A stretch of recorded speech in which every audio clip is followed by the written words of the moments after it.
Quishbilly, Huddersfield Town. The most famous goal of Quishbilly's life. Is this the moment for Lee Fowler? It is. Take your place in Division 2, Huddersfield Town. Ruby and Steve Simonson's boots now. He's missed. Steve Simonson clears the frame of the goal and collapses in a heap of tears. Huddersfield Town are promoted. Mustafa Schindler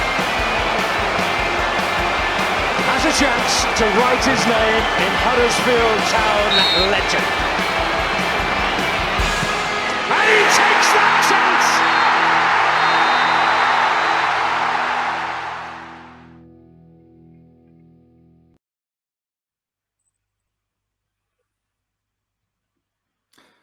Let's get levered in and not shirk a tackle. Welcome to the warm-up episode 55. Town are heading down to Reading to try and extend their 8-game unbeaten run, but will they be successful? Joining me, host Brady Frost, to find out is my co-host Josh Phillips, and joining us is Mr. David Hartrick. How are you both? Very good. Yeah, good, thanks, mate. Good to hear, good to hear. So, guys, it's time for Trash Talk. So, Dave, we were talking about it before we started recording, but the last pod you were on was a Reading preview. And I don't know if you remember, I do, because it hurt me deeply. You called my bluff correctly because I failed to name enough Reading players from the Championship playoff final. I fell on my sword, bottled it. So I'm in charge of Trash Talk this week. So it's my revenge, and it's going to be between you and Josh. So the question is, and I'm going to come to you first, Dave, for your opening bid. How many of Huddersfield's last 10 goal scorers in games against Reading can you name? So I'm going to give you a little bit of a clue. Some of these are from the penalty shootout in the 2017 playoff final. So, yeah, just to clarify, in the games Huddersfield have played against Reading, these are just the Huddersfield Town goal scorers, and it's the last 10. So, Dave, how many do you think you could name? Nice, easy one for you. I'm gonna be conservative and say 5. 5. I think that's the sweet spot. Josh, can you beat 5? 6.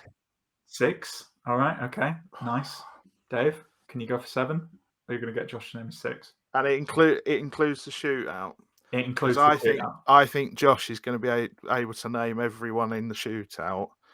And obviously the last game was the 4-0. Do I want to say 7 and embarrass myself? No, in fact, Josh, go for it. Name your 6. Okay. Fair enough. So, Josh, 30 seconds. You need to name 6 players, the 6 last goal scorers against Reading. So, your 30 seconds starts now. All right. O'Brien. Yep. Thomas. Yep. Ward. Yep. Those 3 scored in the 4-0. Karoma scored last year in the draw away. He did. 2 more. Pearson. Yep. So 1 more. 1 more. Who else scored it? Oh, penalty shootout. Your time is gone. Time has beaten you. I should have gone 7 because I had Schindler and I had Romani Edmonds Green. Yes, yeah, that would have been correct. Josh, we're called and he takes that chance, and you didn't name Schindler. I know, but I was thinking of. I thought we'd played him more time since that, but obviously not.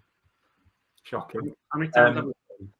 The other ones you could have had Fraser Campbell, 2-1 defeat in January, and Moy and Wells in the playoff final shootout. Chris Lowe was the 11th goal scorer. He took the first. I forgot Chris Lowe scored, but anyway, we'll move on. So there you go, Dave. First win. 1 out of 2, 50%. That's what we like to see. No, 100%. What we're talking about. 100%. It's what I do. It's what I do. Exactly. Percentages are your game, mate. Anyway, we'll move on because we're talking about the Reading game. So this one coming up at the weekend. So I like to set the scene as always, but they're 21st in the league, 8 wins, 4 draws, and 13 losses from 25 games. They sit on 22 points, but obviously they've got the 6-point deduction. So I had a little look at the form. So last 6 games, they're in the bottom 3 for form. Town are 6th in the form table. Last 10 games, Reading are also in the bottom 3 for form. Town are 10th. And Reading's last 10 home games, want to take a guess? They're in the bottom 3. They've won just 3 of their last 10 games, and they haven't actually won in their last 7 home games. So, Dave, I know this is a classic that you say, and I completely agree with you. You need to play the team in 21st position, play them as they are. This is a really winnable game on paper for Town, you would say, but Town haven't been best away from home. But how are you feeling about this one? Reading aren't very good. I know that's not a very deep analysis, but they are not very good. They dropped to, I think they were 20th by mid-October, and I think they were 21st by a couple of weeks after that, and they've not moved since. And they in classic David Moyes style, they concede too many, they score too few, and they lose too many games. And I think it's not. Do you know what? I was quite surprised actually that it's not as toxic as I thought it would be there. I thought it could be really, really bad. It's not quite got to sort of real desperation levels yet. But yeah, this is a very, very winnable game. I don't know if their manager is a good manager. I really don't, because I think they're a very difficult club to manage at the moment. I think there are a lot of factors off the pitch which aren't helping. It's a game. It's a rare Championship away game that I think Town have to target for the win. And I think, yeah, like you just said, Brady, you play the team in 21st, like they're the team in 21st. You get out there, and essentially Town can play as the home team. Yeah, absolutely. I agree. Josh, obviously a bit of a frustrating one against Swansea for the fans, but do you think Town can bounce back in this one? Yeah, I think we can. And I think if we're going to have any serious ambition to hang around the playoff picture, never mind getting the playoffs, this is a game we need to be getting all 3 points from. Last season, Reading, they finished 7th, but they lost a few players after that, including Elise to Palace. What a player he is, by the way. They've lost, they're not, without a win in the last 6 in all competitions, and that included a loss to Kidderminster. And Reading's not a difficult place to go, is it? In terms of the atmosphere, the stadium, it's barely full at all. So it's a place where Town have got no excuse really, but to go and get the win. I like that. A little dig about Reading as well. It's not a dig. It's not a dig. It's just the way it is, isn't it? It's just you start in 2022 as you did last year with the hot takes and just being blunt. That's what we like to see. I do, in fact. So. You obviously, when we're preparing this, we always pick a key player from the side. You both pick the same player. So, Dave, I'll go back to you first. You can wax lyrical about why you've picked this player in question. Well, John Swift is the classic player who stands out a mile because he's good in a bad team. Ironically, I was doing quite a bit of research on Lewis O'Brien's season at Bradford. And he was exactly the same. He was a good player in a bad team. And I was talking to a couple of Bradford fans. One of them said, yeah, we liked him that season and only him. And I think at Reading, doing a little bit of digging, there's one or two feel a little bit that way about Swift. He's just a really good footballer. There's nothing really he doesn't do sort of slightly above average. He's a top end champ footballer playing for a bottom end champ club, and yeah, it may be his last action as a Reading player this second half of the season, I would suggest, because I'd have thought in the summer there's no way they're going to be able to hang on to him. But they are quite dependent on him. So he really is quite a key player, because if you keep him quiet, which isn't easy, it's not just a case of sticking a man on him, but if you keep him quiet, there's not an awful lot else there. There's lots of sort of okay players, but Josh Laurent's okay, and various others are all right, and they're all sort of capable on their day of having a decisive moment or two. But Swift is the one that everybody in that team looks to try and make something happen. So, yeah, he really is. It's very difficult to look beyond him. Absolutely. And Josh, earlier, you managed to get in the classic football cliches, what a player he was, by the way. But, yeah, John Swift, what a player he is, by the way. What did you have to add to that? Yeah, well, it's probably the easiest pick of the season in terms of picking an opposition key player. I know you've gone for someone else just to mix it up a bit, but 8 goals, 9 assists in the Championship this season. As Dave said, he's just a really good footballer. He's got great technical ability, passing, vision, first touch. He's not someone we want to give space to around the box, and he can take a good free kick as well. So basically, if we stop him playing, we've got a very good chance of getting a result. Completely agree.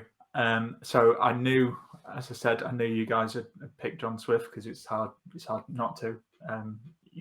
I would take him at 10 in a heartbeat. So would many other clubs, I imagine. But I've gone for someone different. I've gone for their goalkeeper. So I've gone for Luke Southwood. I've got to be honest, didn't really hear of him much until this season. But Reading haven't actually won a game since November, and they've conceded 45 goals. 25 of those have come in the last half an hour of matches. Little stat for you there, as I like to chuck in. But Southwood actually had like a man of the match performance in their 1-0 defeat to West Brom. And as we saw at the weekend, if Town score first, they struggle to kind of hang on to leads and make it 2-3. So if we did take the lead early, but he's having a good game and keeping the goals out, it could be an interesting one, and maybe Reading could get back into it. So yeah, I think he could be busy in this one and also quite key. But we are a Town podcast. We always like to talk about Huddersfield as much as possible. And Dave, who do you think is going to be a key player for Huddersfield in this game? Again, it's difficult because I don't think when you do these things, you want to try and find a different angle or some sort of nugget that people haven't thought of. But Sorba Thomas in the home game against Reading got Town's first 10 out of 10 in the player rating since I think it was Effie Soji in. Well, we worked it out. It was about 15, 16 years, something like that. And he absolutely tore them apart that day. And you would suggest that the way Reading are going to set up is they've been playing a 4-2-3-1 recently to try and get the best out of Swift. They're probably going to set up like that again. They can switch to a 3 at the back. I think there were 3 at the back in the home game, if I remember rightly. Mm-hmm. So they could play as a 3 at the back, but I think a lot of their game plan is going to be trying to stop Sorba Thomas do what he did to them up here. And I think that, like, the good thing about Sorba Thomas is when he's confident, you can tell, and you can tell from the first minute. Sorba Thomas is a very transparent player. You'll know 5 minutes in if you're going to have a good game from him or if he's going to struggle. And I think get him on the front foot. There'll be plenty of space because as I said, I don't want to repeat myself, but Reading just aren't very good. You know, they play a 4-2-3-1. They want to get compact and they try to stay in a low block. And they played that way against Fulham, who I know are an outlier, but they got battered 7-0. And they played that way against Kidderminster Harriers and lost 2-1. And, you know, you can go on. It really is a game to get on the front foot. And Town on the front foot, a lot of that does revolve around Sorba Thomas. So get him on the ball, get him with space in front of him, get somebody ahead of him because we know Sinani's unlikely to play. So get somebody who can create a bit of space for him ahead because we know he likes 40 yards to run into, not 10. And yeah, I think he could have a lot of joy again, if I'm brutally honest.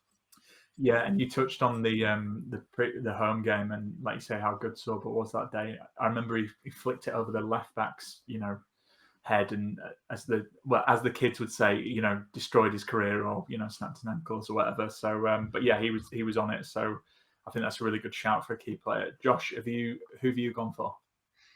Well, on the basis that Swift is likely to be the main source of threat for Reading, I've gone with Hogg to just sit on him basically and just try and prevent him getting space, second balls, beating him to them. Basically just limiting what he can do. I think our attack will sort of take care of itself. I think we've got enough in the team to grab at least one goal. So my thinking is if we stop Swift and Reading, not saying they can't score, but it significantly reduces the chance of scoring. So on that basis, I've gone for Hogg. Well, great minds, mate, because I also picked Jonathan Hogg for the same reason.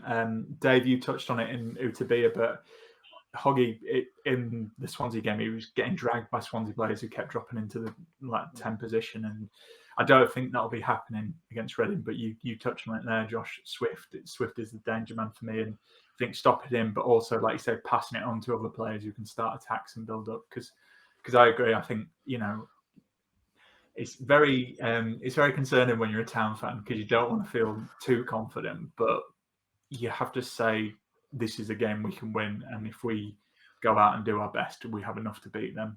I can feel myself kind of grimacing as I say that, but it's true. So yeah, I also went for Hogs, so be a bit of an interesting one.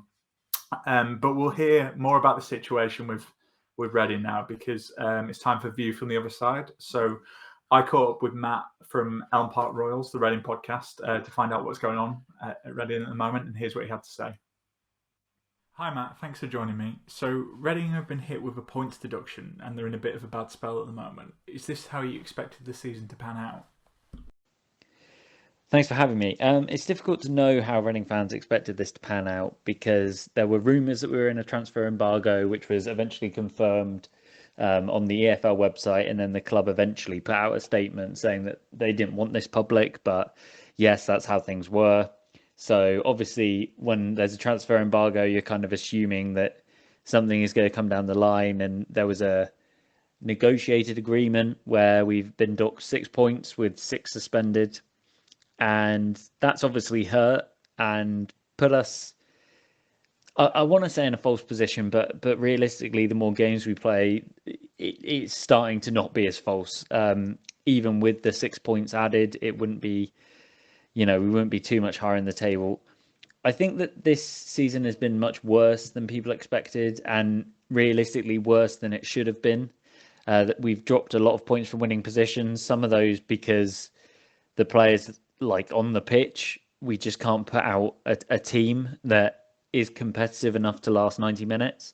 And others just because the injury crisis at the club at the minute is horrendous. So yeah, it's probably been worse than expected. Hopefully, if we pick up, in the next few weeks, everything will still be fine.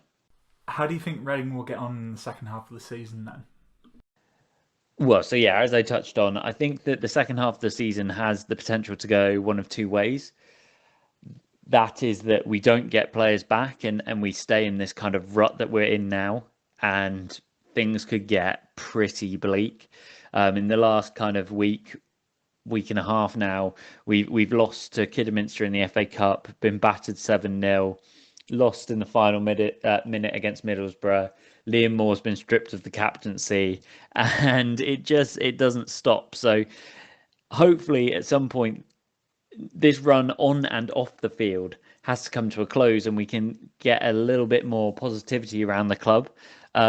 Just today, Ghana have gone out of AFCON, which means that our only really senior fullbacks will be back at the club soon, which obviously is disappointing for them, but without trying to sound too callous about it, good news for Reading.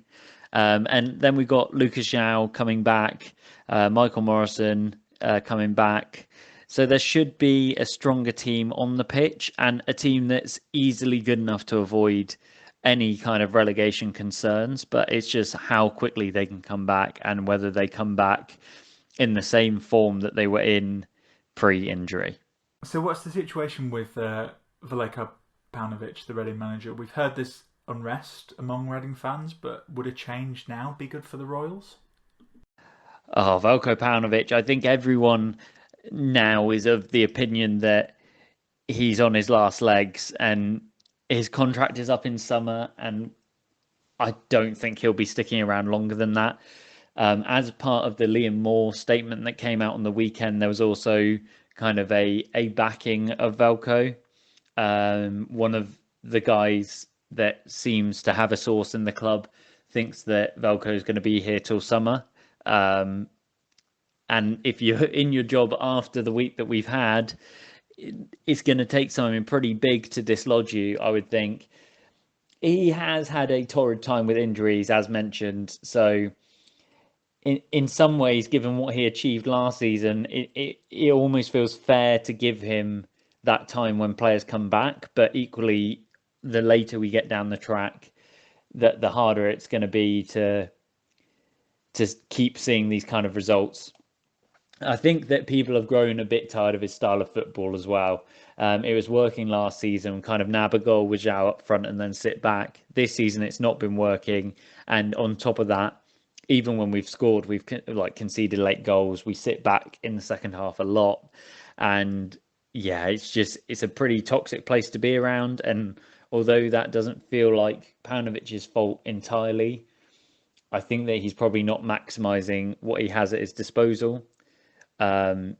Well, he doesn't have the maximum at his disposal anyway, but when he does have all the players fit, it doesn't feel like he's the man that's gonna get the best out of them. So yeah, I would now expect him to be here till summer, and then for Reading to look for someone else after his contract expires. Last time we played each other, it was a comfortable 4-0 home win for Huddersfield. What did you make of that game and Huddersfield in that one? Yes, to lose 4-0 away on one of the longest road trips of the season is never fun. I thought that Huddersfield played pretty well. Like you guys warned us about Sorba Thomas beforehand, and he was probably the pick of the bunch for us. Reading, meanwhile, played pretty terribly. It must be said this was sort of before some of our loanees came in and made us a stronger side. They came in the international break, and then post international break we actually went on a bit of a run, which included beating Fulham at Craven Cottage. So Paunovic was under a lot of pressure after the away game, but he kind of minimised what was there with what came after. So Matt, are there any players on Saturday that we need to keep an eye out for? Well, it's a little bit hard to know who's actually going to play. Obviously, Reading have had Andy Carroll for the last couple of months, but his contract's expired. We're recording this before Luton. The club haven't actually mentioned Andy Carroll leaving yet.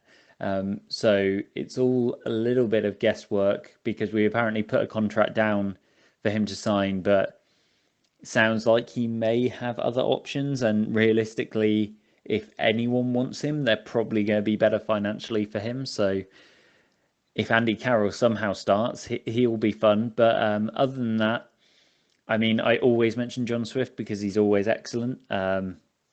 Some Reading fans will dispute that in the last few games because, fair enough, he hasn't been at his very best. The youngster that is coming through at the minute, Kamara, he's a lot of fun. How many minutes he gets will kind of be determined by, Reading's injuries and starting 11. Junior Hoylett, I think, went off with I don't know how bad it is, but it looked like it was going to keep him out for a little bit of time, so he might actually start, which would be good. He's a tricky little winger or number 10. It's difficult. Reading's under 23 sides kind of mix up and match where with positioning. Other players, I mean, everyone's pretty experienced head nowadays, given that we've got a Danny Drinkwater in our team.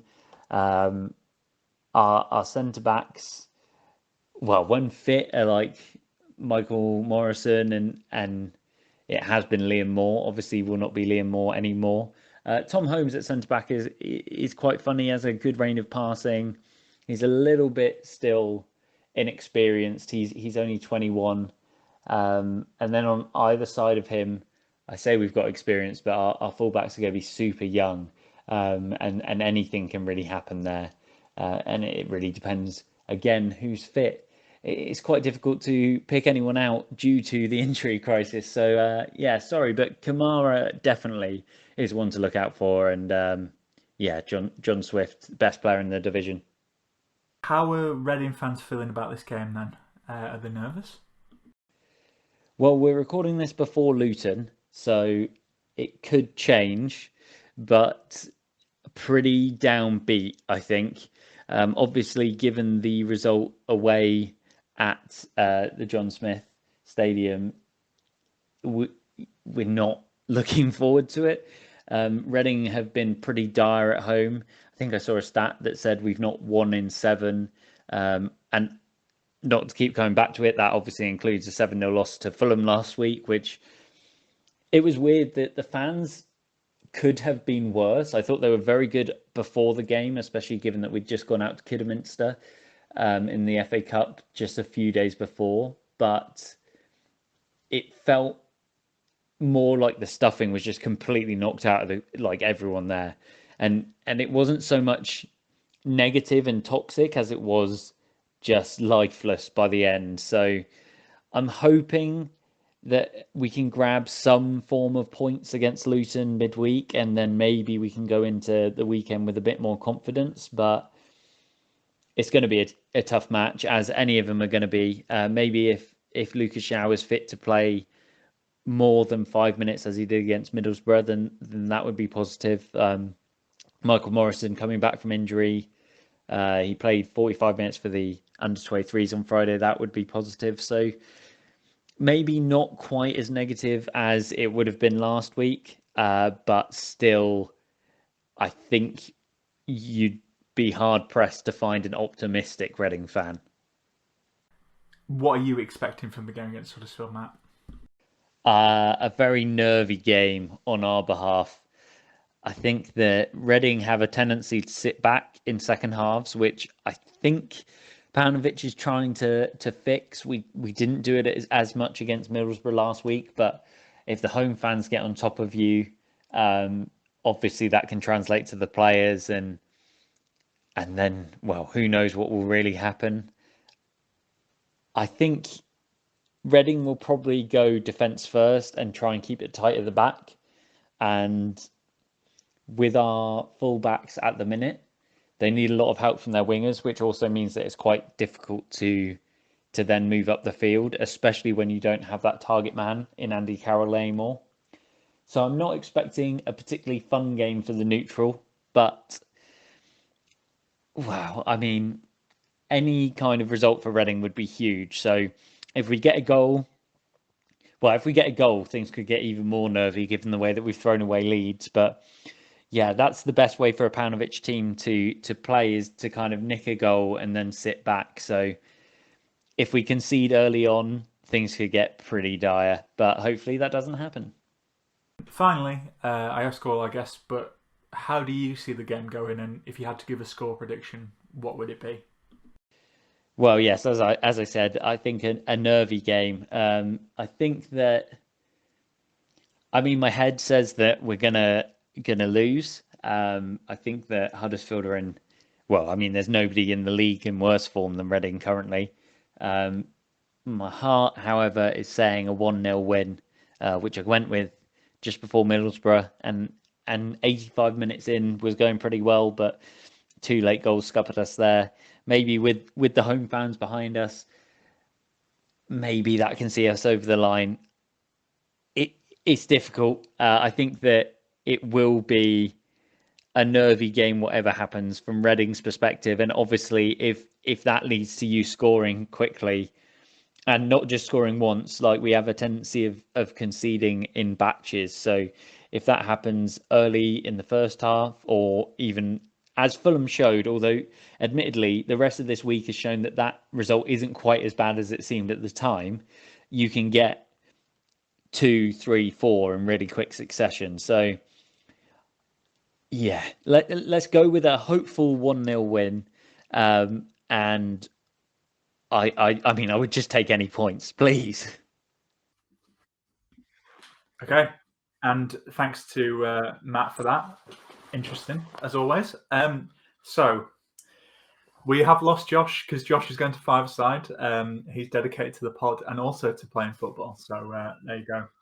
A man of many talents. But it's time for everyone's favourite section. We're going to bring a former Huddersfield Town player back from the past. It is time for Return to the Mac. Christopher Schindler has a chance to write his name in Huddersfield Town legend. De Plata's got the better. Yeah! And Laurent De Plata scored! What a goal, Aaron Moy! An absolute thunderbolt delivered all the way from Australia. Return to the Mac.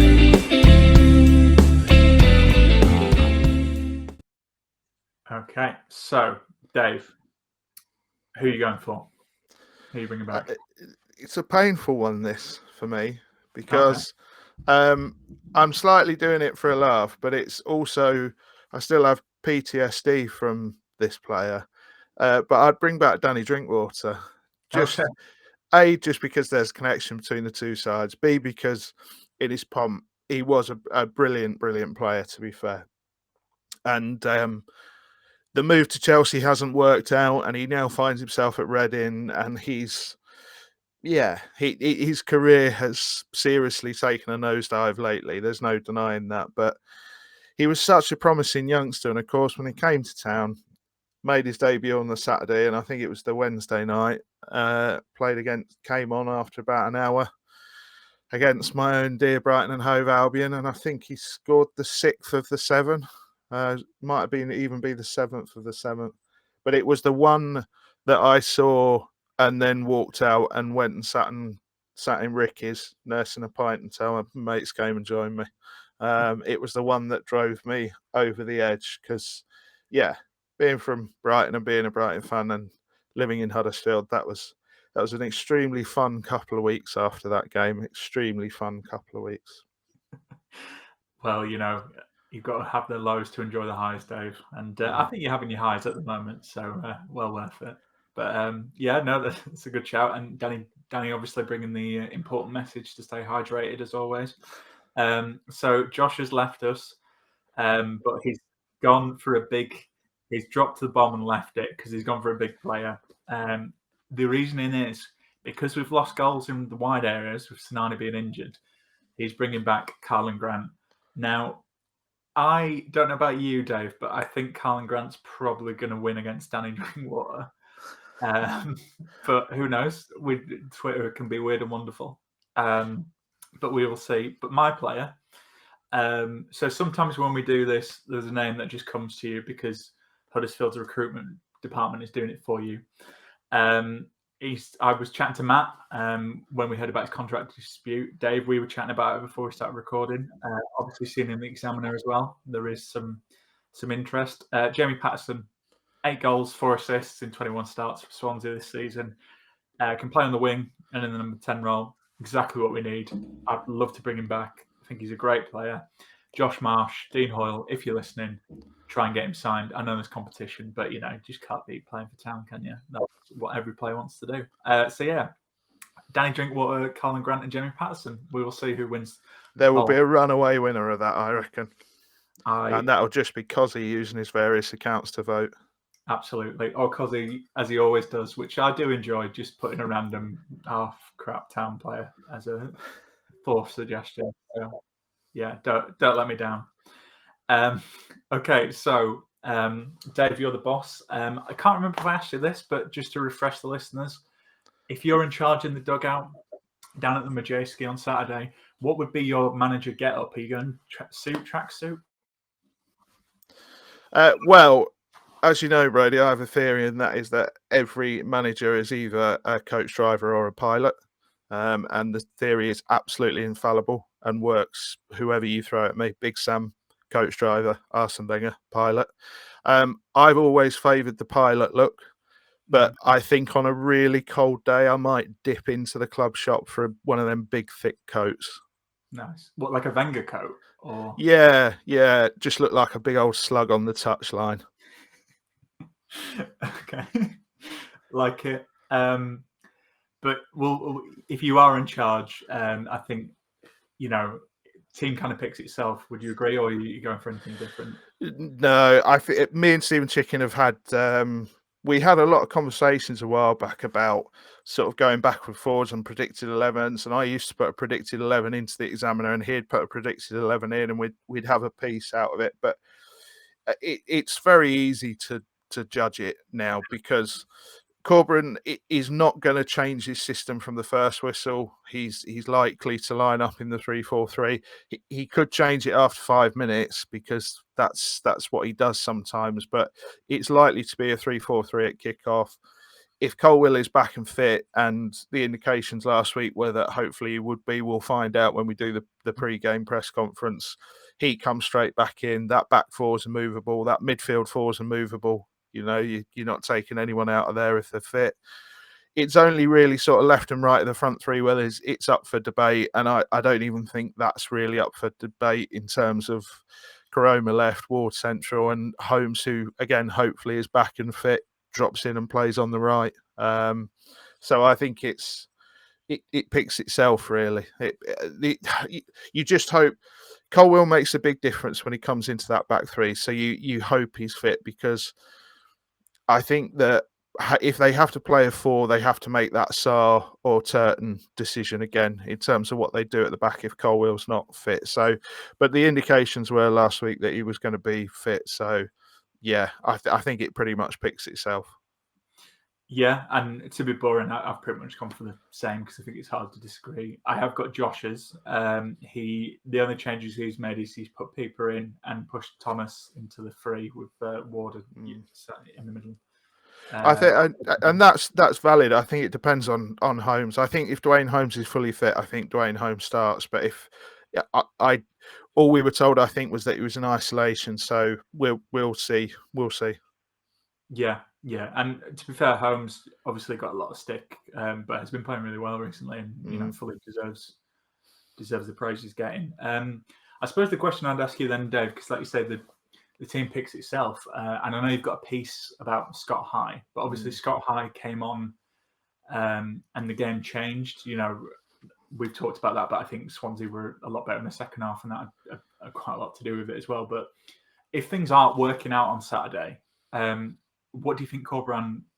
I know this is a bit of an open question. It depends on how the game's going, but what would you like to see if it's not going well in terms of changes? Who do you think is kind of pushing to make an impact?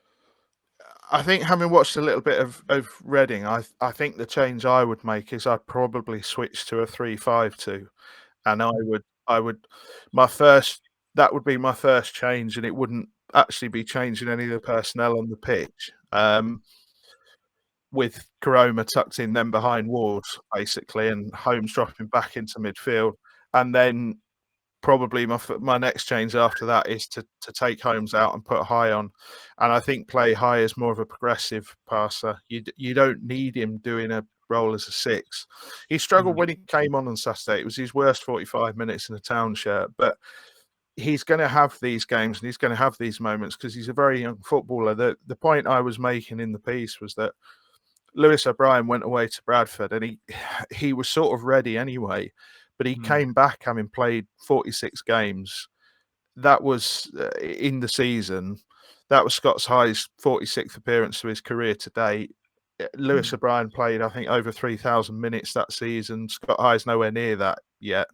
He's got a long way to go, and I think the thing is we've been a little bit spoiled with Lewis O'Brien, and we started to forget that he was a massive outlier. Basically, he wasn't the norm. The norm is what Scott High's doing, which is showing an awful lot of promise, making the odd mistake, but learning as he goes. That's the norm. So yeah, I'd bring High on into that midfield, and then I think it gives you the option. Then obviously you can switch to the 4-3-3 if you want. I think it's on Saturday. It's all about just being patient because, as I said, Reading are no great shakes, and Town just don't panic. If you go goal behind, don't panic because Reading will open up at some point and they will give you chances. That's what they do. Definitely, and I agree with you on Scott High. I think what I would say as well is he seems a lot better when he does start games. I think like you've hit the nail on the head, and I thought your piece summed it up really well. But O'Brien was the kind of, he's not the expectation. Like he's a bit of a red herring in that sense. But yeah, I think High's played well when he started. I think, and I'm sure you'd agree, but sometimes it's difficult to come in to a game and get the rhythm. You need 5-10 minutes to get into it, and that's a lot better than half. That's exactly it. Scott High, his record in games he started is pretty good. I think Town have only lost 3, if memory serves. And him and Lewis O'Brien were sort of jointly man of the match in the 1-0 win over West Brom. And he's a very, very good progressive midfielder. But what he isn't, I don't think, is a 6, and I don't think he's ever going to be a 6. And I think when he's sort of asked to play a little bit of that role and play a little bit deeper, there's no denying he does struggle a bit, because you need to be quite experienced to play that role. You need to know, it's essentially it's knowing where the space is and when to go into it, when to track a man, when to leave your man because it's a false run, etc. And you only really learn that from playing. And there are players who've played 250 games who are still learning that, and to be frank, are still not very good at it. So he's got a long way to go. But I just thought there was quite a savage reaction really to that 45 minutes, and it was like, yeah, okay, no one's defending that 45 minutes. He wasn't very good when he came on, but you have to look at why. And when you look at why, you have to go, okay, fair enough. If he goes and does that 5 times in a row, then there's clearly an issue. But I would back him not to. I would back him to learn an awful lot from that game, to be brutally honest with you. Yeah, and let's be honest, we've seen so many players be crap at Town. I think let's leave off young academy lad who's still finding his feet. But yeah, podcasts aren't good if everyone agrees with each other. So get him out of the club. Obviously, that's what I'm going to say. But Dave, we're going to finish off now. How do you see this game going then? How do you see this one going, and what's your score prediction? I think 2-0 Town. I honestly think 2-0 Town. If Town play anything like, if they're anywhere approaching what they were throughout sort of December, they should win this game. They really should. Yeah, I agree. Me and Josh actually went for 2-1 Town. I just think,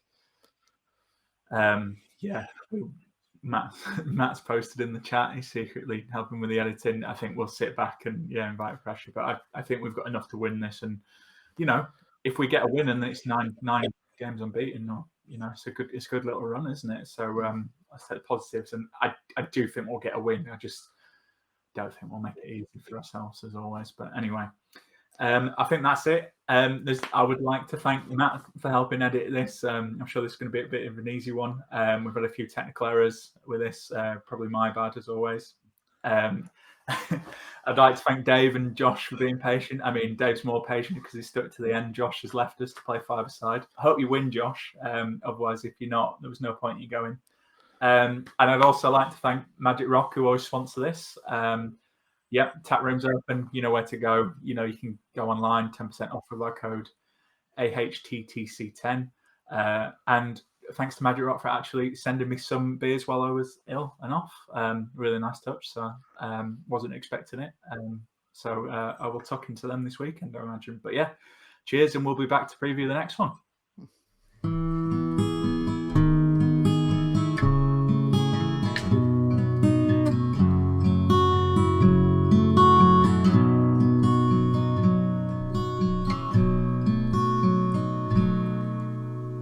There's a team that is dear to its followers.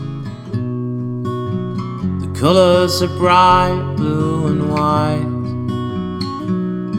They're a team of renown, they're the pride of the town, and the game of football is their delight. And all the while upon the field of play, thousands loudly cheer them on the way. Often you can hear them say, who can beat the town today? And then the bells will ring so merrily, and every goal shall be a memory. So town, play up and bring that cup back to Huddersfield. So town, play up and bring the cup back to Huddersfield.